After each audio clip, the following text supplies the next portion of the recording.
nawo yakaita kana paje kuti ruzi runoenda muzvotoka kurisa maningi saka kuri rakaita nebridge ripanapa hazvinyatsa kuita zvakanaka nokuti taitaisira kuti dai pagona kuita pagadze bridge yakafanana riri pananyarerwa nekuti mvura inofana kuti ikangobvawo kukako matanausha chingodarika asina chinombomisa chotona mhaka kuti bridge panakaita se rwizi rwakakurisa saka kuri kaita rwizi nebridge ripana zvisikuwirirana saka izvozvi marimwe zuro vamwe vakakuwara vamwe vane matashopu ari kumhiri kwedu kana madzuvanzira vasokumadzuvanzira vakashuva kutendesa madrinks avo nemvura iyoyi wamwe vakangosvika ngodzurunga makumbo noda kuti yapike ataitora changa kadoma saka tikuchema kuti dai zvava zvagoneka tikagona zvavambotisira temporary iroyi but first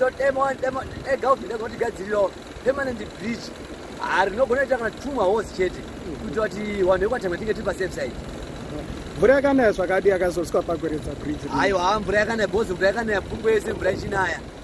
ndokutoti ende yakanaya mvura yakanaya zvoti kana bridge panapa patakamira pana paitira sepasina bridge pese apa yakangori mvura chete chete.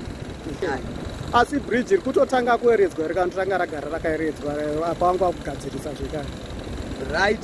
tingati pavakugadzira izvezvizvi pange pambogadzira vakambogadzira vakapedzaisa silabu apa vakapedzaisa silabu yavo vakazenga vamisa zvimaaki zvavo saka zvimaaki izvo ndo zvakarohwa nemvura pavanga vachigadzira peyapeya avo vakasati vapedza bridge kugadzirisa. Saka imi dambudziko rakadi chaizvo pakufamba ya tinotenda sei dambudziko ratina nderokuti tikatarisa chisona nemumadzivanzira village senamwe initoti kwapachigutu dambudziko rotosangana nderekuti uku ndokune kiriniki yedu ndokune madhakshop edu saka tingati ndokwatinobhenefita zvinhu zvakanyanya saka munogona kuona kuti kana sauti ikapera chaiyo inenge uda kuti tsvage sauti yekuisa muriwo kana mafuta akapera kuti tenga madhakshop saka izvo zvinogona kuti kosta